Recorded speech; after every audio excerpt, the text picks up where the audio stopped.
sebagai pegawai, sebagai karyawan, yang dia tidak punya anak buah lagi. Sesungguhnya dia juga leader, karena dia melit dirinya sendiri untuk mau di-lead oleh atasannya.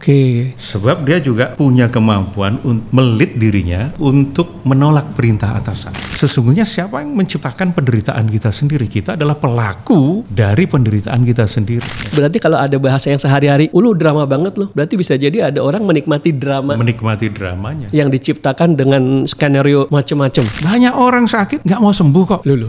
Karena kalau sembuh dia harus tanggung jawab. Kalau sembuh dia kehilangan kenikmatan diperhatikan, dilayani, dimaklumi. Ini menarik juga nih. Karena sesungguhnya yang membuat sakit itu bukan orang lain, bukan perilaku orang lain, bukan kata-kata orang lain, tetapi apa? Makna. Makna yang saya berikan kepada perilaku dan kata-kata orang lain, itulah yang membuat saya sakit. Perilaku dan kata-kata. Dan drama yang saya ciptakan dalam pikiran saya.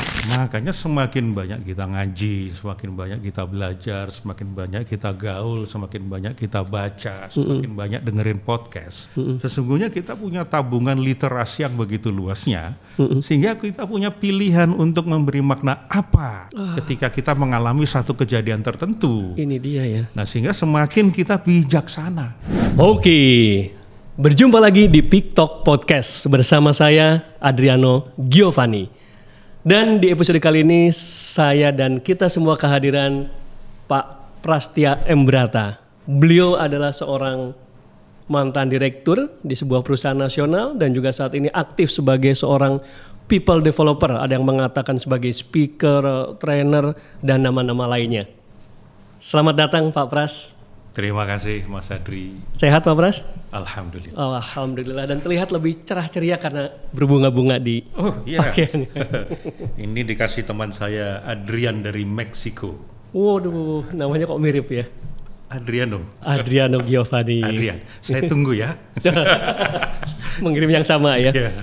Pak Pras belakangan lagi sibuk apakah gerangan Pak Pras? Seperti biasa sedang training, coaching, menyelesaikan buku yang sudah 14 tahun belum selesai juga. Dan masak, happy-happy, beribadah. Masya Allah, lengkap banget. Pak Pras, salah satu program pelatihan Pak Pras yang mungkin sebutlah masterpiece itu judulnya Leadership Inside Out.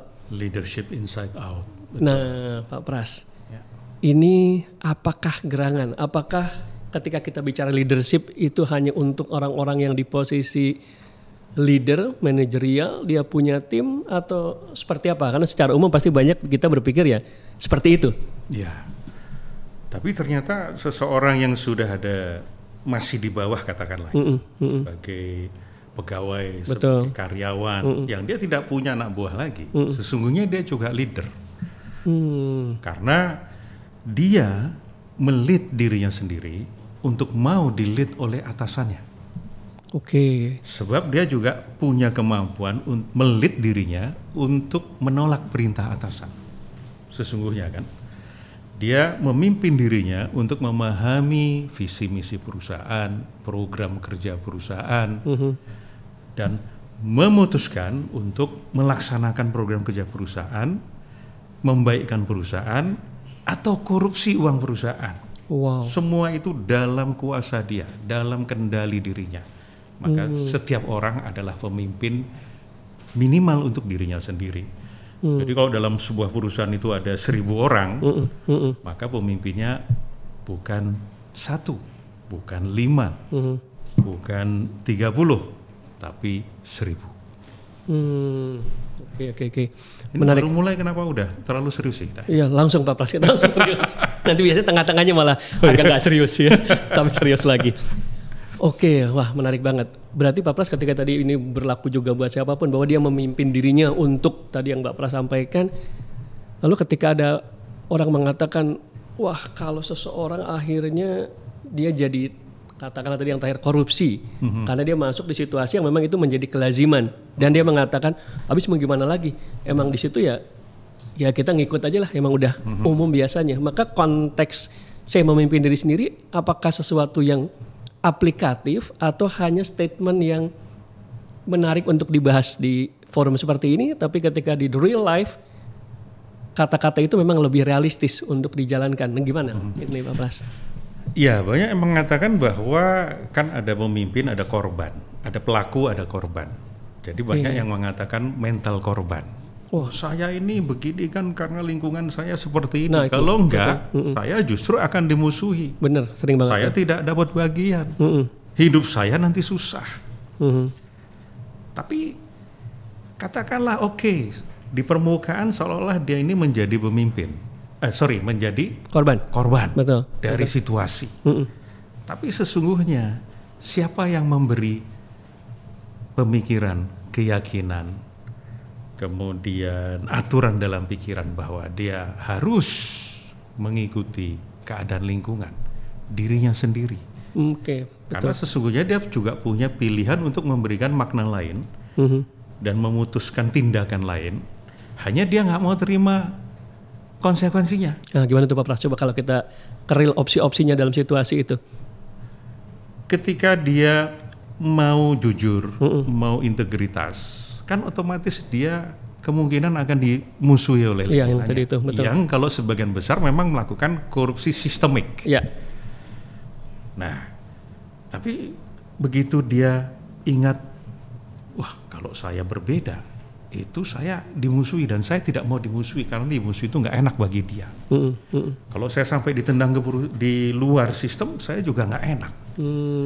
Maka dia tidak memilih opsi untuk tidak enak itu. Dia maunya yang enak-enak saja. Sehingga dia ikut korupsi. Atau orang mengatakan, waduh hidupku ini menderita. Aku dibully terus sama dia. Benar. Ketika kita dibully sama orang, katakanlah kita ini sebetulnya kan sedang berada pada posisi kalau di karateka itu ban putih. Berarti masih newbie. Sekarang karateka ban merah itu mungkin nggak membuli ban hitam.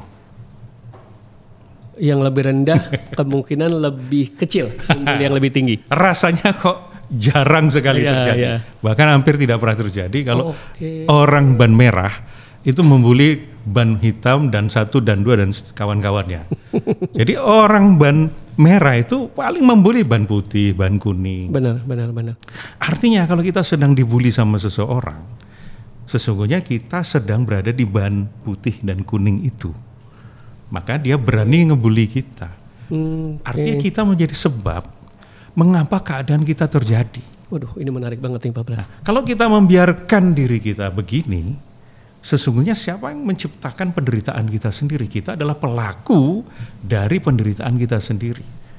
Wah, ini kita membiarkan diri kita sendiri. Sesuatu yang kita biarkan itu pilihan kita loh.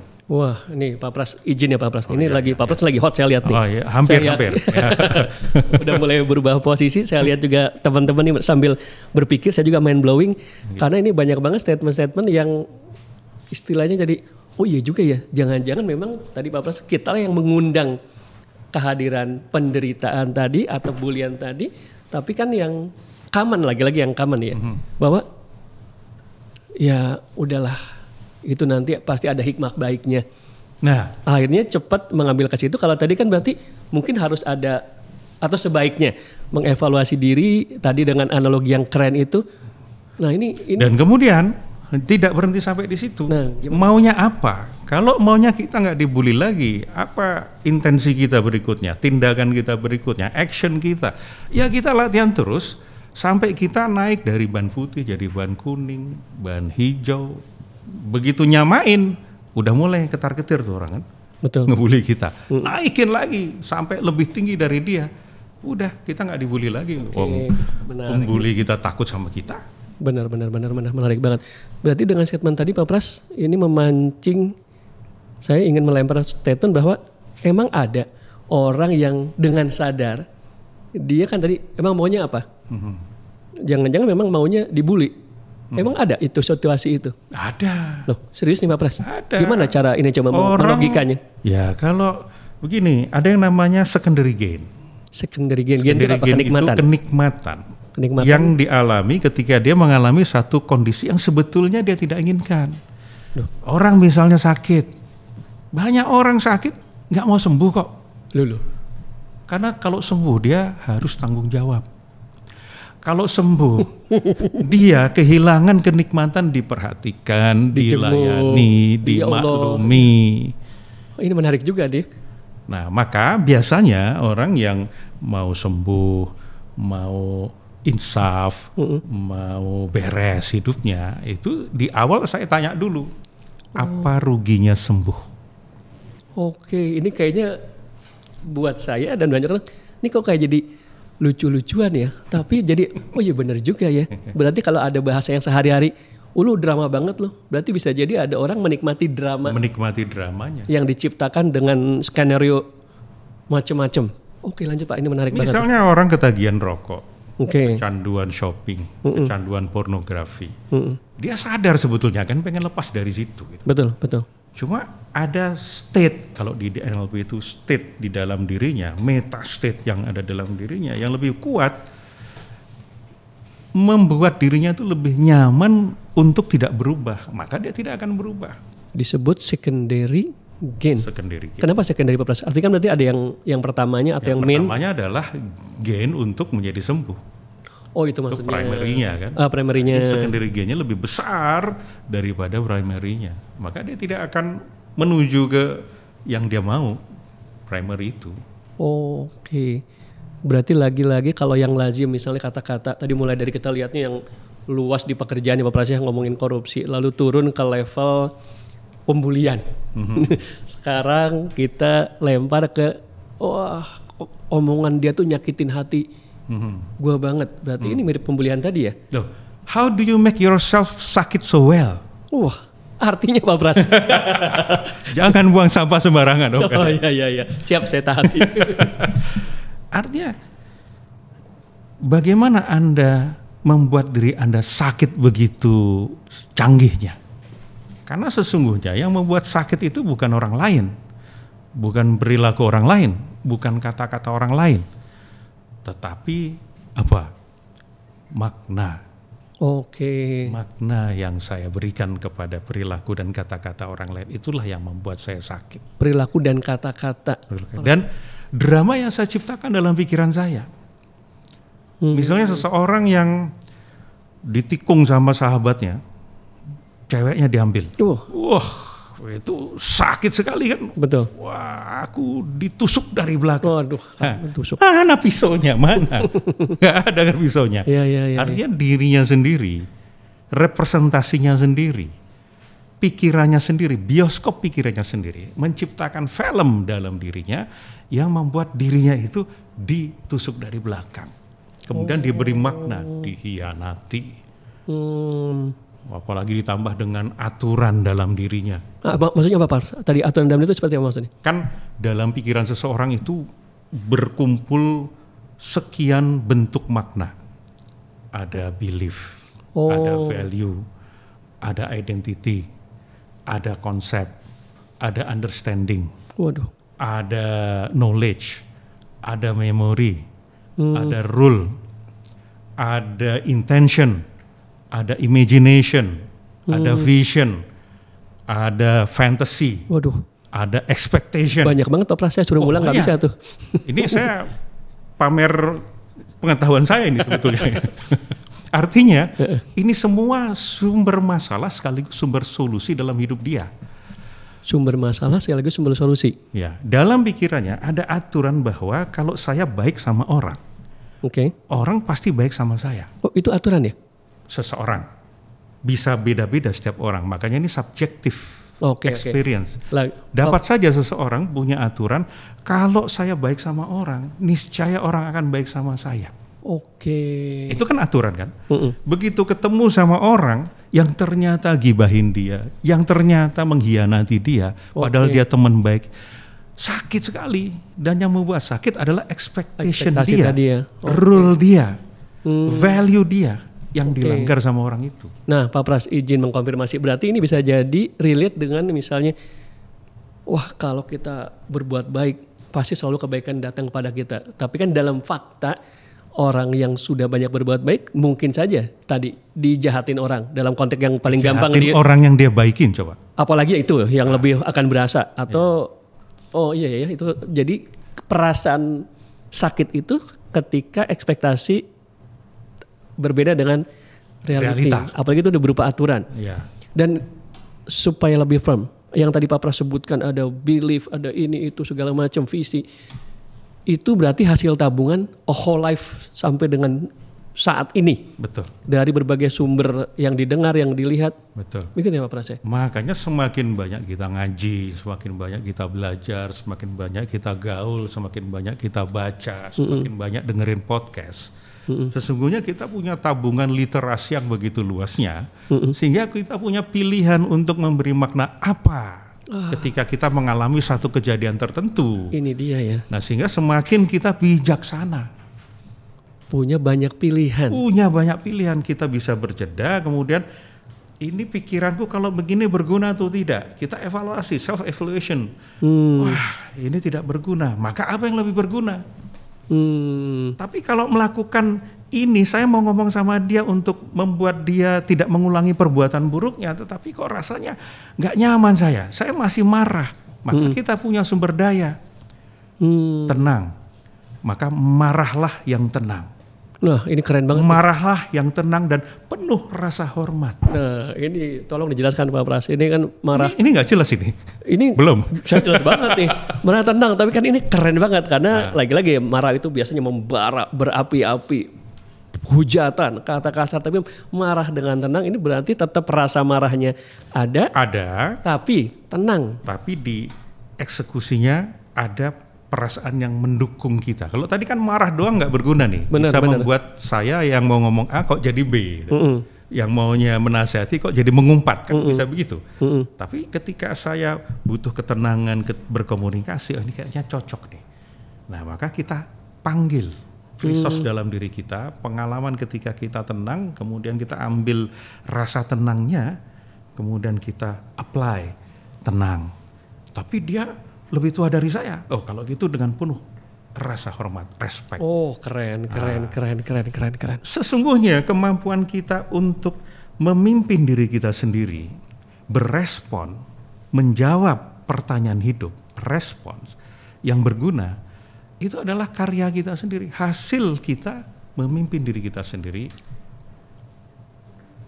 Jadi kita sesungguhnya menjadi khalifah atas situasi kita sendiri. Wah, ini udah mulai ustadz nih kalau dibawa khalifah. Barakallah. Pak Pras, ini menarik banget nih. Berarti relate juga dengan salah satu bias ya, yang saya mungkin lupa, nanti tolong divalidasi Pak Pras, yang bahwa orang itu hanya berpikir black and white saja, hanya hitam dan putih, bahwa pada dasarnya hidup itu kan spektrumnya luas, termasuk ketika tadi memilih pilihan sikap atas suatu kejadian, respon juga termasuk ketika menggunakan kata marah dengan tenang, dengan penuh rasa hormat dan elegan. Ya, itu kan sebenarnya spektrum. Ya. Jadi ketika marah dan apa, kalau tidak marah apa berarti Pak Pras? Tenang. Kalau tidak marah ya tenang. Ya, katakan begitu ya. Seolah-olah hanya pilihannya dua, padahal bisa memainkan semua variabel-variabel tadi menjadi marah yang. Maka kalau marah dan tenang jadi satu garis, kita terjebak kiri atau kanan kan? Betul. Mau begini kok rasanya marah sambil tenang gimana ya? Nah, maka di neurosemantics namanya kita metastating. Jadi state ini ditempatkan di atasnya. Jadi marah yang tenang dalam kemarahan. Masya Allah. Kemudian kita ambil lagi apapun yang kita butuhkan sebagai resource untuk kita, behavior kita excellence, behavior kita menyelamatkan kita, memberi nilai yang maksimal. Ya, contoh-contoh kalau real case gimana Pak Pras? Tadi marah excellent tuh jadi gimana?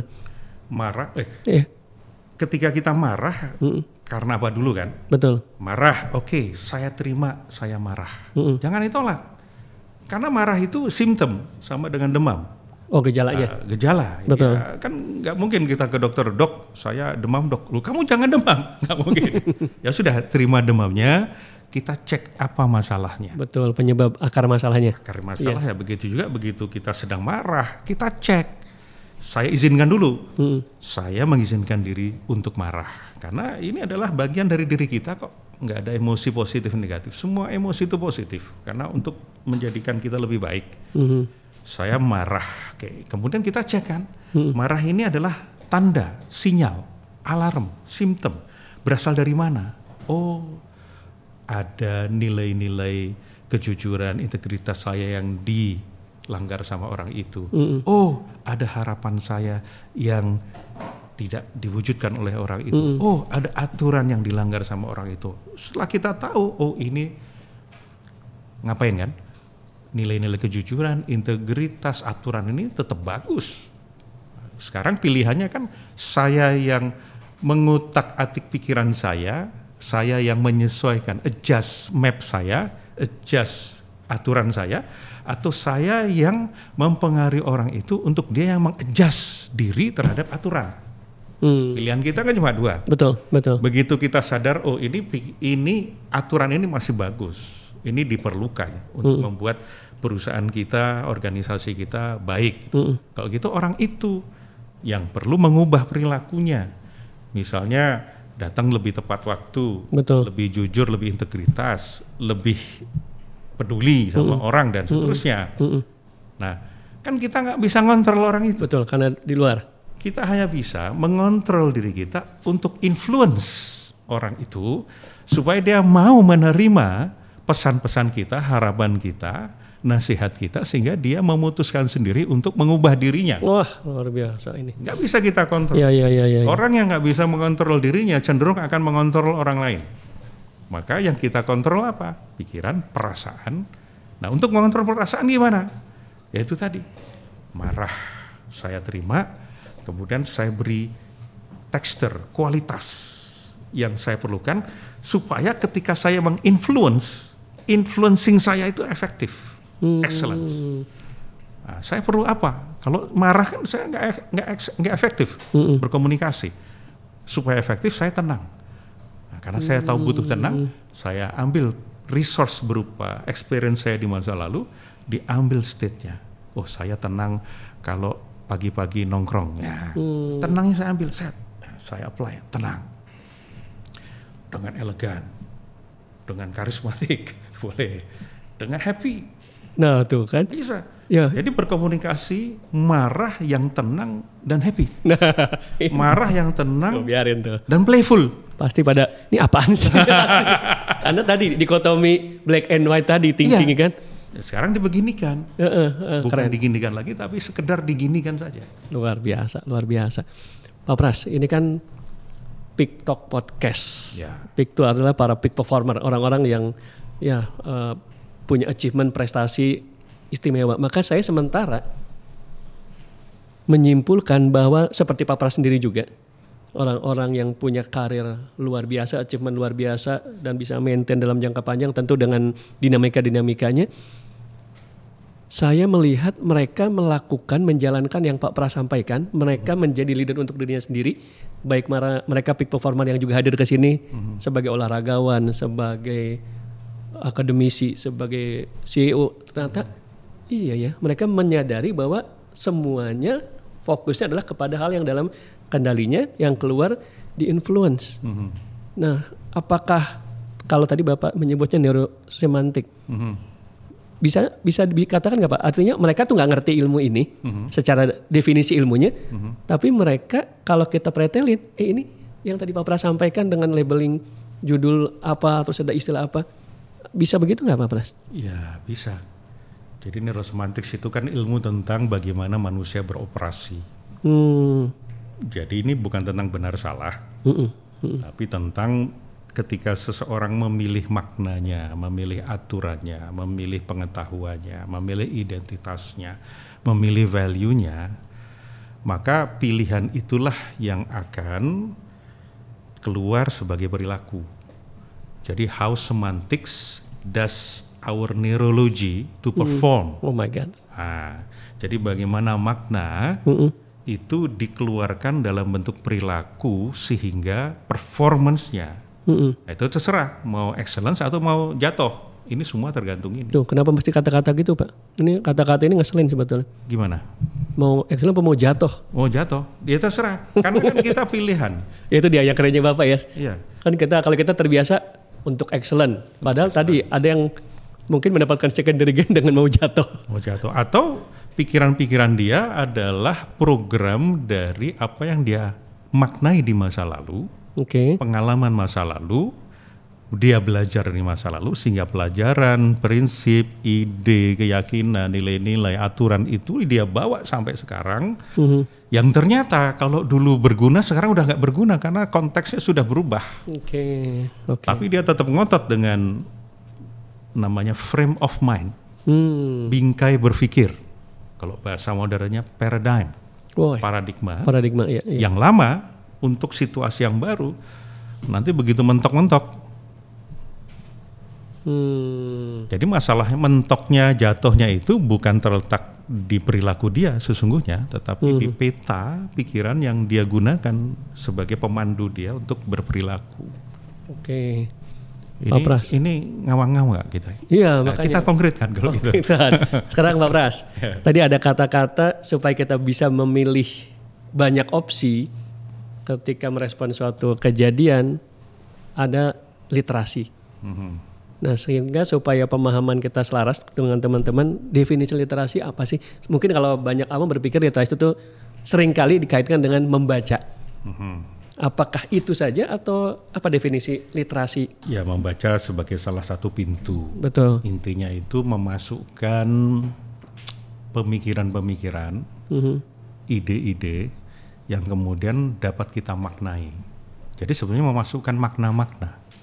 Itu bisa dari baca, bisa dari sekarang kan tidak hanya membaca, juga bisa nonton YouTube, nonton podcast, Pick Talk, yes. Atau ikut seminar-seminar, trainingnya Mas Adri, atau inti makna ya, Prasetya Ambrata, ya, sekalian promosi kita. Iya, harus. Nah, itu semua akan memberi penguatan, adjustment atau enrichment kepada makna-makna yang sudah dalam pikiran kita. Dan itulah modal kita untuk nanti memaknai. Kita punya referensi-referensi. Nah, jadi sesungguhnya kita sedang memperluas, memperbanyak dan mengayakan referensi-referensi kita.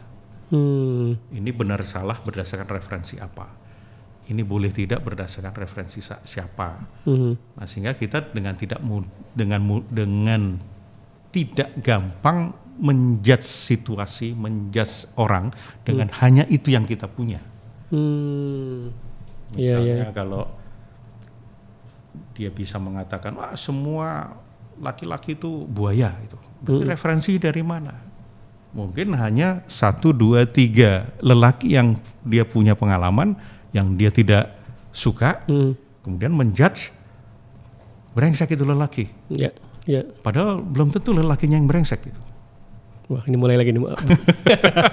Kan ada yang, ya Tuhan, terima kasih aku sudah dijauhkan dari dia. Karena insya Allah Tuhan akan memberikan ganti yang lebih baik. Betul. Untukku.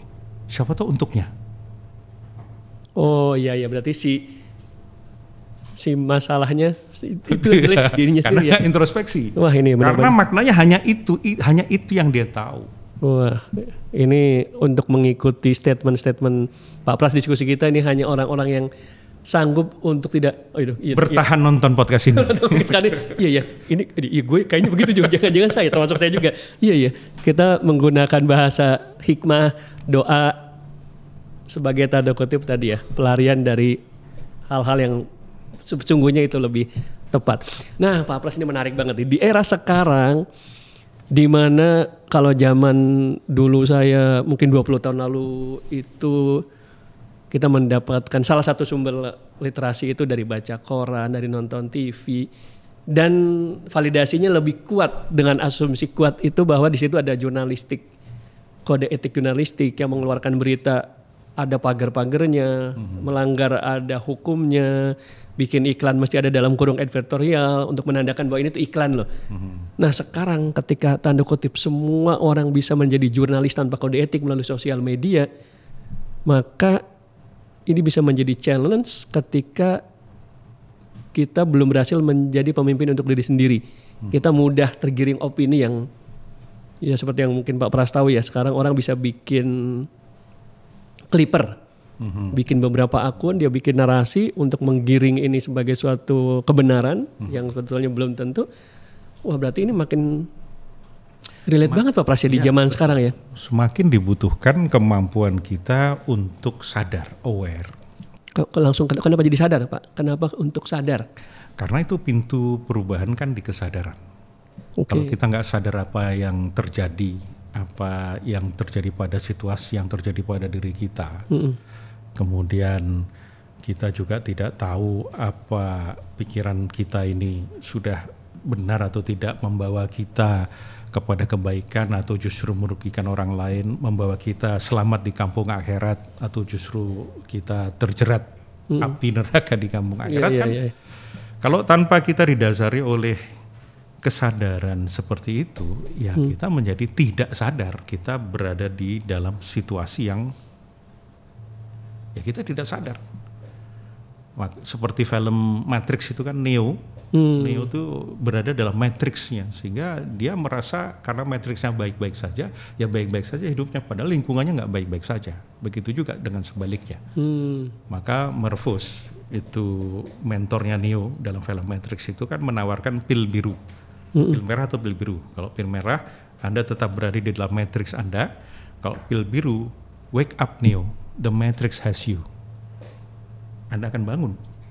Nah bangun itu adalah sebuah bentuk kesadaran untuk melihat matriks yang selama ini melingkupinya, matriks makna, matriks tujuan, matriks intensi, matriks kemampuan, matriks orang-orang yang ada di lingkungan dia, matriks perasaannya dia, matriks waktunya dia, matriks tempatnya dia, dunianya dia.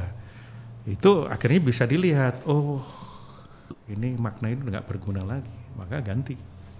Kesadaran menyebabkan kita mampu untuk mengganti, mengubah apa-apa yang memang perlu kita ubah.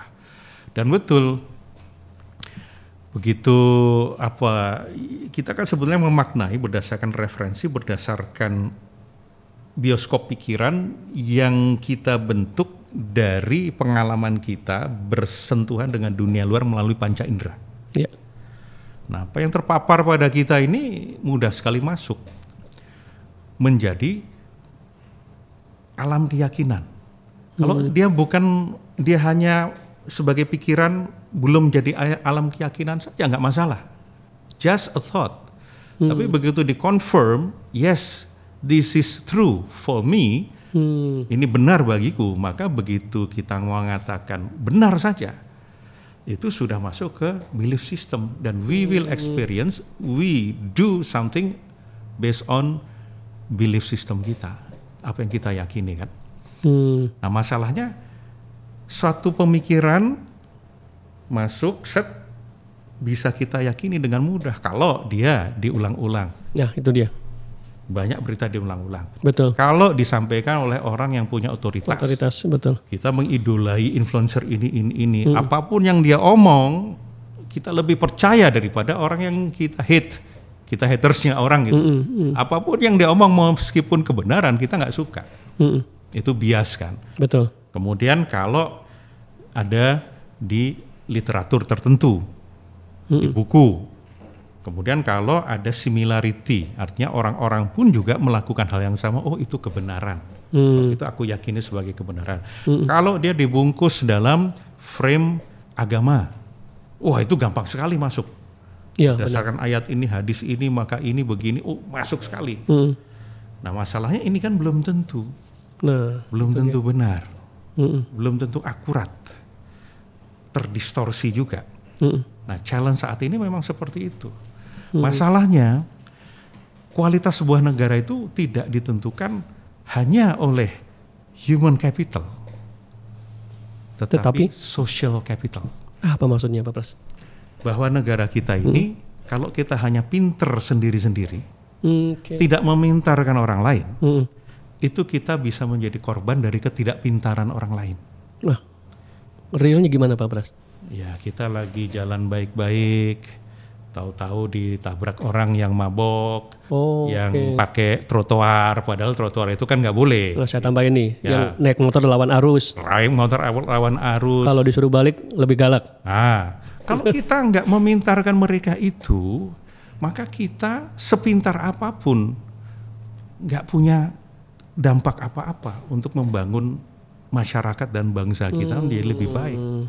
Itulah sebabnya kenapa dalam beberapa kesempatan saya lebih memilih untuk mempropagandakan, hei rakyat, kita kan sebagai rakyat. Betul, betul.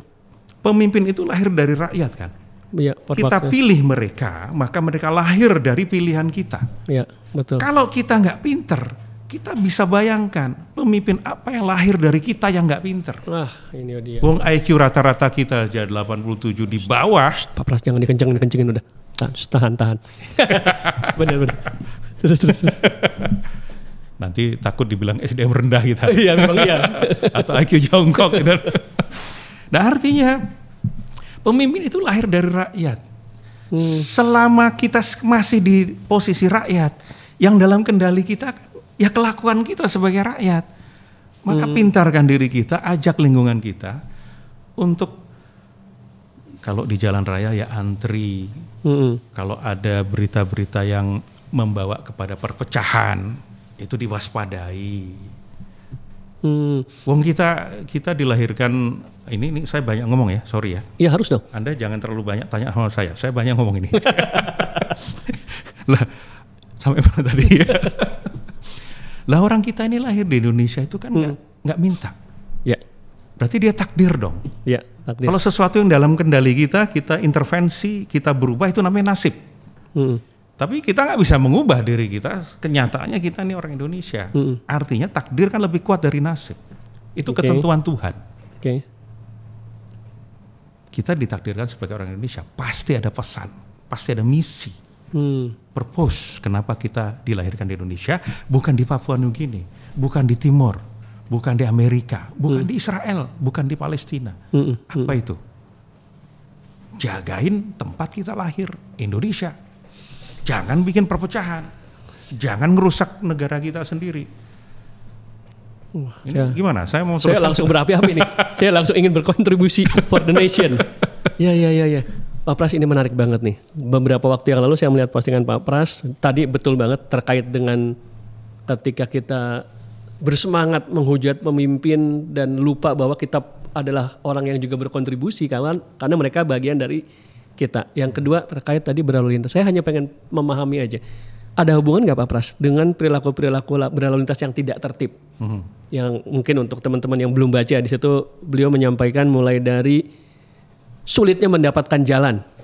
Atau dalam hal lain orang sulit ngasih jalan gitu. Kita mau masuk jalan itu, katanya harus berjuang.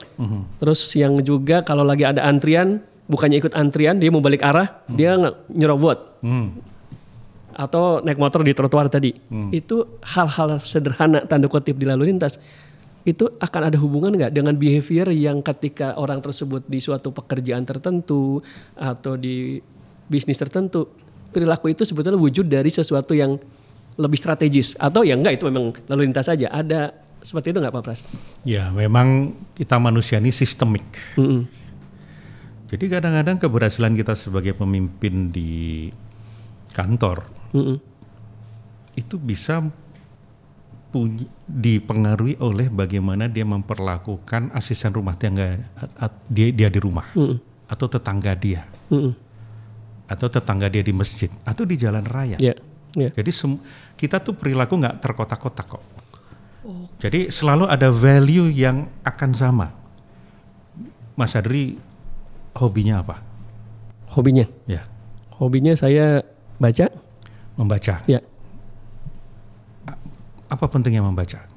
Membaca memperluas wawasan. Ini saya gantian ya, saya jadi wawancara ya. Apa pentingnya membaca? Memperluas wawasan. Apa pentingnya memperluas wawasan? Untuk memiliki spektrum yang tadi Bapak katakan, ketika ada suatu kebutuhan membuat suatu decision, saya punya banyak opsi-opsi berdasarkan referensi. Salah satunya dari membaca atau sekarang plus nonton podcast atau sejenisnya. Dan punya spektrum yang luas itu penting. Penting. Pentingnya apa? Pentingnya sehingga perhitungan-perhitungan ini akan dampaknya seperti apa, mana yang terbaik untuk situasi konteks saat ini, itu jadinya lebih luas, lebih baik. Oke. Minum air putih penting? Penting. Apa pentingnya? Pentingnya karena dominasi terbesar tubuh kita terdiri dari air dan itu akan membantu banyak fungsi-fungsi organ tubuh kita. Sehingga dengan berfungsinya organ tubuh kita, pentingnya apa? Pentingnya berarti fit. Fit, pentingnya fit? Pentingnya fit bisa menjalankan aktivitas dengan baik. Oke. Pentingnya lagi? Pentingnya lagi? Ya, karena saya orang Indonesia, saya bisa contribute something to the nation. Something to the nation. Yes. Nah, dari dua kegiatan ini saja ada hubungannya di bagian atas. Value. Value tentang kebergunaan. Nanti ini kan belum saya teruskan kan. Yeah. Untuk punya perspektif yang lebih besar untuk memutuskan untuk akhirnya mungkin produktif, betul, bermanfaat, value to the nation. Ini juga value to the nation. Padahal minum air putih. Oke. Dua hal yang mungkin antara membaca tadi ya.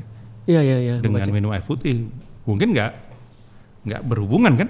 Tapi ternyata ada value yang sama. Nah, begitu juga ketika kita di jalan, itu akan mempengaruhi sistem meta kita, sistem berpikir kita, sistem kebatinan kita, sistem ke ruang dalam kita itu untuk konteks-konteks yang lain. Ada yang beda, ada yang sama. Maka saya kalau menilai orang ya sambil lihat dia di jalan, nyetirnya gimana.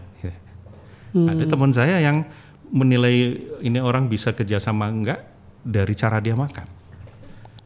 Atau ada juga atasan yang datang langsung ke rumah orangnya untuk melihat kamar mandinya dan dapurnya. Oke, I see. Nah ini sering banget saya dengar. Terus ditegaskan Pak Pras, saya coba ngambil posisi men-challenge apa yang saya pribadi juga yakini tadi Pak sampaikan dengan kata-kata seperti ini. Elah jangan dihubung-hubungin Pak. Itu kan memang katakanlah saya sebagai si pelanggar lalu lintas. Iya memang saya memang lagi pengen buru aja. Sekali kalau kerja mah saya disiplin, taat. Jangan dihubungin lah Pak. Saya memang naik trotoar, saya lawan arah, saya nggak pakai helm. Ya memang saya selebor lah kalau lalu lintas. Tapi kalau kerja Pak, insya Allah karena saya lagi meyakinkan Bapak untuk diterima kerja. Di pikiran Bapak akan membuat suatu. Ya, it's okay dan itu masking saja. Masking Topeng? Itu hanya di permukaan. Oh. Sama lah kita ke Singapura juga rapi, ikut aturan, tapi begitu datang lagi ke Indonesia, kembali ke kesejatian kita. Iya. Jadi maksudnya Singapurnya kan bukan tempat kita, sementara saja, maka kita berpura-pura ikut aja di sana. Dalam konteks ini si masking ini jadi gimana Pak maksudnya Pak? Dia itu hanya jadi pada satu titik tertentu dalam kedalaman. Makanya kan di bio IG saya kita perlu sampai ke kedalaman. Waduh. Nah, itu akarnya biasanya sama. Kalau kita tidak otentik, tidak integrated di satu konteks dengan konteks lain, ada insecurity apa? Kalau zaman sekarang ada luka batin apa? Ada rasa keberhargaan yang seperti apa? Ada misi hidup apa? Kalau misi hidupnya kuat, dia kemana-mana disiplin, tetap disiplin kok. Oh, I see. Kemana-mana jujur, tetap jujur kok. Oke. Kalau di kedalamannya itu kuat ya. Kedalaman. Tapi kan maskingnya ini dikasih value ini supaya apa? Supaya topengnya itu berfungsi. Tapi di balik topeng itu nggak bisa dibohongi. Jadi kalau ini mau saya ujungi dengan statement bahwa ketika perilaku berlalu lintas seseorang tersebut itu menjadi kebiasaan dan rutin, maka dia menolak bahwa dan mengatakan saya enggak kok kalau di kerjaan saya enggak begitu. Tapi kita artinya dalam hal ini misalnya katakanlah Pak Pras dengan keilmuan yang lebih detail akan menganggap bahwa saya akan gunakan informasi ini sebagai katakanlah pertimbangan untuk bahwa di kerjaan pun dia akan seperti itu. Iya. Makanya ketika kita sebagai pembicara kan kita tidak berbicara dengan kata-kata dan gesture. Kita sedang bicara dengan seluruh kehidupan kita. Wah, ini Apa yang meluncur hari ini, Mas Adri dan saya, itu adalah olahan tabungan apa yang terjadi selama hidup. oh benar banget. Wah, luar biasa. Kalau enggak kan ngafalin aja, mau podcast ngafalin lah. Ya Iya. cuma sampai di sini aja set. Ini dia. Luar biasa. Maka ketika kita ngajar, materinya sesungguhnya kan bukan ada di Slide, betul. bukan ada di Handout, komputer, ya. bukan di handout. Kitalah materinya. Benar. Makanya ketika kita menjadi materi, karena kita apply to self, setiap ilmu yang kita pelajari, apply to self, we are menjadi being. Maka ketika mati lampu, slide-nya atau flip chart-nya nggak ada, kita tetap bisa ngajar. Kenapa? Materinya tuh kita. Ya. Wah, ini kayaknya sisi ini Pak, train for the trainer nanti. Ini menjadi fundamental awal nih. Pak Pras, sekarang tadi udah ngomongin tentang perilaku di lalu lintas, tapi saya mau kaitkan dengan success story Pak Pras dari mulai merintis karir sampai akhirnya menjadi direktur. Maka kalau sarannya buat kami untuk bisa menjadi achiever, ya anggaplah kalau dia di employee ya menduduki posisi-posisi tertinggi, kalau dia entrepreneur ya menghasilkan omset bisnis yang baik, tentu dengan gradingnya masing-masing akan berubah-ubah, berbeda-beda. Apa Pak nasihat tentang mindset yang ini akan memberdayakan dalam karir kita? Ala saya berarti ya. Betul, ini benar-benar. Kan rumus sukses itu banyak sekali. Betul. Ala saya, yang pertama, jangan mudah tergoda dengan jalan cepat, hack, sesuatu yang instan. Wah, ini sekarang malah makin laris nih Pak. Sekarang makin laris. 3 kiat sukses cepat. Wah, ya nggak apa-apa. Oke. Why Ya, nggak Pak? apa-apa, tapi jangan berhenti di situ. Oke. Sampai kepada kedalaman hakikat dan kesejatian. Sesuatu yang alamiah. Sesuatu yang tidak dipaksakan, buru-buru. Bukan berarti nggak boleh cepat, karena cepat kan beda dengan buru-buru. Betul, beda banget. Ya, kalau buru-buru itu banyak hal yang dilompati, banyak hal yang di balik keterburu-buruan itu ada pengabaian terhadap suatu proses kita menanam itu. Tapi ya kalau memang mau cepat, ya pastikan bahwa ibaratnya menanam tadi Udah jago. bibitnya juga sudah bagus. Iya. Karena kalau enggak kan nanti Belum siap, ngulang benar, lagi. benar. Makin lama hidup kita, makin lama sukses kita. Dari bibitnya itu siapa? Ya kita. Our being, our doing. Siapa diri kita, karakter kita, watak kita, dan skill kita, kemampuan kita, kompetensi kita, niat kita yang murni, betul, dan yang kita niatkan itu bukan untuk mendapatkan hasil, karena hasil itu hanyalah dampak keniscayaan dari value yang kita create, Iya. karya yang kita create. Jadi kita dapat duit itu dari value yang kita berikan kepada orang kan. Kalau value-nya kecil ya wajar kita nggak dapat duit. Kita dapat duit, dapat penghargaan, dapat tepuk tangan, dapat jumlah followers yang banyak. Itu kan karena ada value yang kita berikan kepada mereka. Nah, sehingga yang perlu kita utamakan adalah siapa kita dan apa yang kita lakukan sehingga menghasilkan karya yang memberi nilai tambah. Dan dengan nilai tambah itulah baru nggak usah kita pikir kita akan dapat kekayaan, dapat ketenaran dan sebagainya. Maka proses ini nggak bisa dilalui dengan loncat langsung dapat sono. 3 tips hack untuk followersnya, subscribersnya naik. Iya. Ya bisa, tapi value kita akhirnya gimana? Betul. Malah ya value ini memang ada orang yang memang value-nya adalah value yang micin-micinan gitu. Artinya konten-konten yang pokoknya enak, menghibur, nggak ada isinya kosong tapi Betul. disukai, buat apa? Gitu. Ya, benar. Kalau memang ujungnya. Jadi mana jalan, mana tujuan. Jumlah followers, jumlah subscribers, uang itu bukan tujuan. Termasuk jabatan berarti ya dalam konteks Jabatan itu seperti bukan Pak Pras. tujuan. Itu jalan untuk apa?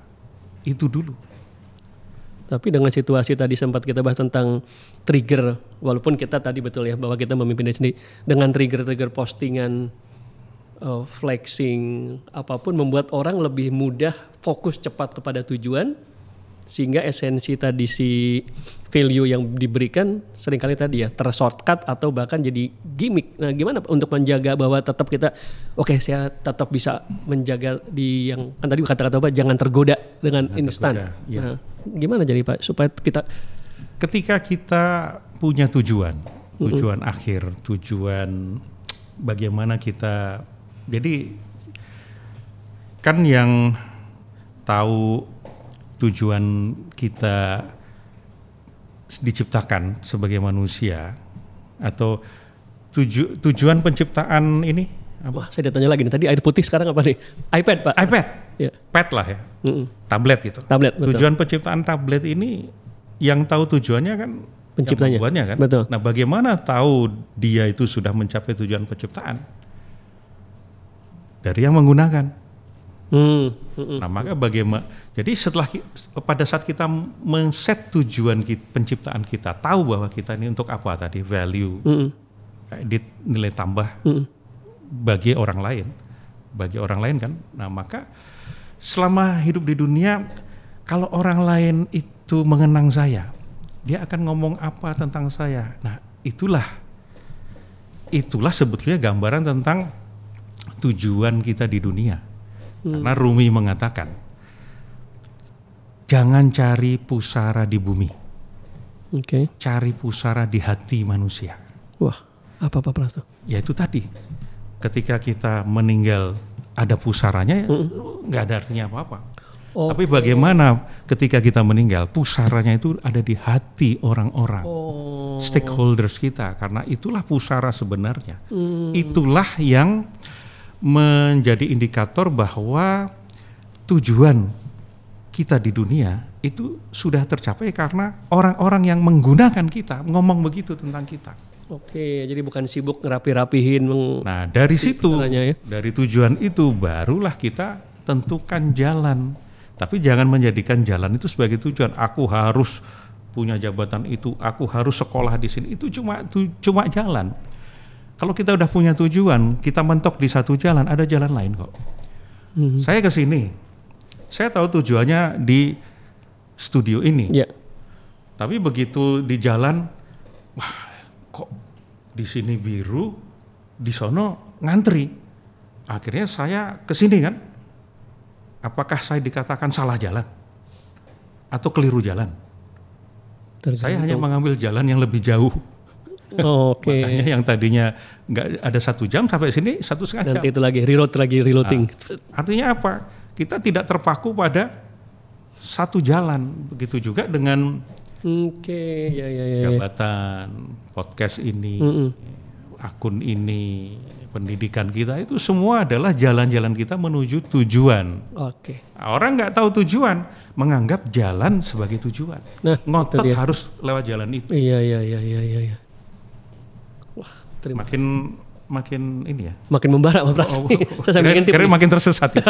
Makin ngintip nih. Nah, Pak Pras, ini saya state sebagai pertanyaan terakhir, tapi saya juga membuka diri untuk merespon lagi, sehingga belum tentu jadi pertanyaan yang benar-benar tergantung nanti ketahanan saya.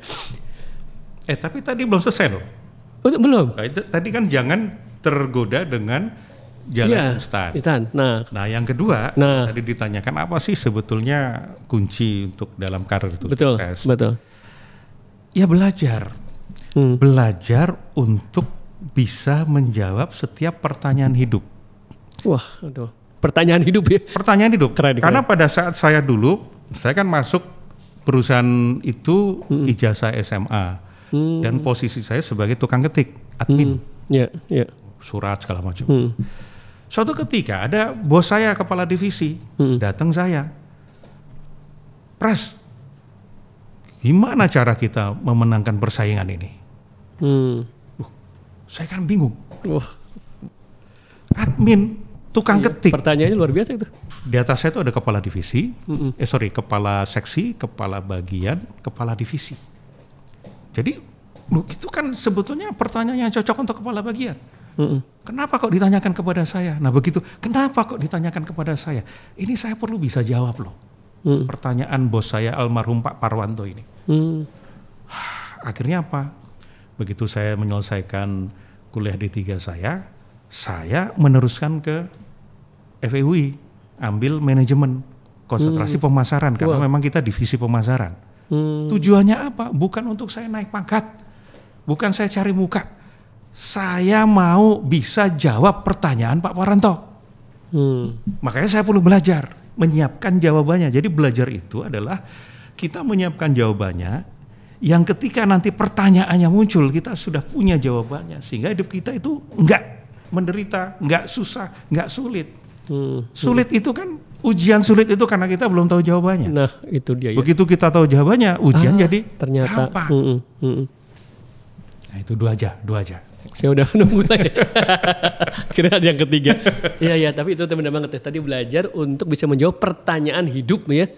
Nah, akibatnya apa? Begitu kita bisa menjadi bagian dari solusi, dari jawaban. Karena pada saat dasarnya kan pimpinan marah-marah, pimpinan itu kan sebetulnya dia menghadapi pertanyaan kan. Menghadapi problem, masalah, persoalan, soal, pertanyaan, ujian. Maka dia butuh jawaban. Maka kalau kita menjadi bagian dari jawaban, bagian dari solusi, otomatis dong. Ini anak keren juga ini. Woi, siapa namanya tuh? Pras, ya. Makanya di setiap jabatan yang saya lalui, setingkat kepala seksi, kepala bagian, kepala departemen, anak perusahaan, sampai direksi, itu menjadi pejabat termuda di saat itu. Dan itu bukan sesuatu yang saya kejar, itu hanya akibat dari kenapa saya berikhtiar untuk bisa membantu atasan saya menjawab setiap pertanyaan-pertanyaannya. Wah, ini keren banget pasti. Ada kata-kata tadi termuda ya. Oke. Ya itu masa lalu lah itu. Iya, pada masanya Bapak. Pada masanya lah itu. Sekarang banyak kok CEO muda itu banyak. Iya. Pak Pras, ini terakhir. Tadi katanya terakhir. Terakhir. Tadi ada yang kedua, tidak ada lagi yang berikutnya. Salah satu yang sering menjadi bara saya adalah ketika saya melihat kisah-kisah negarawan-negarawan seperti Bung Hatta, lalu juga Gus Dur, yang ada kisah-kisah di situ diceritakan memisahkan antara itu adalah hak saya sebagai pimpinan, tapi ketika saya ada keperluan pribadi itu betul-betul dipisahkan. Lalu sempat dengar juga ketika di suatu kajian ada ustadz menceritakan juga di kisah dahulu, ini kita mau ngobrolin apa sih, agak lupa tuh. Ini mau ngomongin pribadi atau keluarga atau tentang negara? Ini mau dimatiin dulu nih apanya. Ternyata saya melihat dari postingan Pak Pras pun melakukan hal yang sama dan divalidasi oleh anak-anak tim Pak Pras pada waktu itu. Apa Pak Pras yang ingin Pak Pras pegang, jaga, atau di saat bersamaan tentu saya anggap disiarkan karena itu Pak Pras posting. Apa Pak Pras? Ya saya berani posting karena memang sudah saya lalui. Betul. Sesuatu yang memang sudah saya lakukan. Yang pertama memang saya dulu pernah merasakan uang korupsi kecil-kecilan dari lingkungan yang tadi itu, lingkungan itu. Dan kemudian saya cuma berapa bulan lah ketika saya masuk perusahaan itu. Kok gampang sekali keluar ya? Kok malah menggerus harta saya dengan saya sakit? Apa saja itu malah lebih keluar itu. Nah, saya mungkin dianugerahi kesadaran sejak awal sehingga nggak lama kemudian saya putuskan untuk saya mau kerja di sini dengan penuh integritas dan kejujuran. Nah itulah sebabnya maka ya sudah Begitu saya misalnya dapat fasilitas mobil dinas itu, nah itu istri saya udah nggak boleh, Uti itu nggak boleh ikut mobil saya untuk nganterin dia ke kantornya atau kemana saja. Wow. Jadi kalau mau ikut saya dari Kampung Hutan ke Sudirman, dia kantornya di Tanah Abang, CSIS, kemudian turunlah kalau nggak di Pasar Jumat atau di mana, yang jelas saya tidak akan membelokkan rute saya yang ke kantor. Wow. Turun naik taksi sendiri. Wah ini. Nah itu satu. Pak Pas, ini izin mesti saya hold dulu nih. Karena ini keren banget nih untuk memberikan satu botline bahwa ada hukum, di atas hukum ada etika. Nggak ada yang salah dalam hal tertentu, tapi bisa jadi tidak beretika atau yang Pak Pras lakukan bukan saja tidak korupsi yang lazim dianggap itu. Mungkin buat orang, yalah segitunya ribet amat sih. Apalagi itu kan pamajikan, istri. Nah ini harus saya potong dulu sebagai suatu apresiasi. Yang ngomong itu juga nggak usah ribet, ngapain ngerebitin orang ribet? Ya takutnya nanti itu jadi suatu kelaziman di negara, saya jadi nggak bisa menggunakan ini untuk acara pribadi, ngundang kan ribet kan? Ribet kan? Iya, ngundang sunatan gratis. Ngundang sunatan pakai kop kementerian. Lah berarti kan dia sendiri yang ribet. Betul. Lakukan aja kok, kayak gini gampang dalam kendali kita kok. Nah, lanjut Pak tadi. Oke. Berarti Bapak tadi sedang membuat situasi di mana pokoknya istri berarti ikut sampai dengan jalur saya, setelah itu lanjut. Karena saya ingin berusaha memperjelas seterang-terangnya mana jadi hak saya, mana yang bukan hak saya. Haknya perusahaan, haknya orang lain. Ya kemudian sopir misalnya timbul lembur itu kan jam 6 sore. Nah ketika jam 6 itu kita sebentar ke PIM kan satu jalan, aku mau beli sesuatu gitu. Nah untuk mengantisipasi hal-hal yang saya pakai untuk keperluan pribadi, baik lembur maupun bensinnya, maka begitu sampai jam 6 itu langsung saya hitung untuk saya bayar secara pribadi. Dan kalau dalam 1 bulan itu 3-4 kali atau 5 kali tergantung jarak pemakaian mobil itu ngisi BBM, maka sekali itu saya bayar dengan uang pribadi untuk mengkompensasi kalau mampir sana mampir sini ketika pulang atau berangkat kantor. Dan saya misalnya sama sekali tidak mau masuk jalur busway semacet apapun. Sampai berapa tahun yang lalu itu saya tanpa sengaja masuk jalur di CSW itu. Waduh, kok aku ke bawah karena macet sekali. Aku kok ke bawah sini, mau ke sini udah nggak bisa lagi. Udah pembatas kan. Ya udah saya istighfar. Ya Allah semoga di depan nggak ada polisi. Salah saja doanya kan begitu. Ternyata nggak ada polisi. Tapi sejak itu saya kalau ngomong jangan masuk jalur busway yang tadinya full power, udah 70% power saya. Karena saya pernah masuk jalur busway meskipun tidak sengaja. Makanya habis itu saya balikin lagi. Jangan masuk jalur busway dengan sengaja. Wah, saya 100% full power lagi. Iya. Nah, kemudian pernah satu ketika, aduh ini udah darurat. Saya perlu ngeprint. Saya pakai 3 lembar kertas kantor. Udah besoknya saya bawa 1 rim. Saya beli 1 rim, kasih sekretaris. Ini apa Pak? Ini kemarin pakai 3 lembar kertas. Kok 1 rim? Ya kompensasi tinta. Jadi sedapat mungkin mana yang memang hak saya, mana yang bukan hak saya, itu yang saya jaga. Dan banyak sekali, makanya saya banyak musuhnya. Oke. Wah, terima kasih banyak. Sama-sama. Iya, berikan tepuk tangan buat. Oke, terima kasih. Yeah.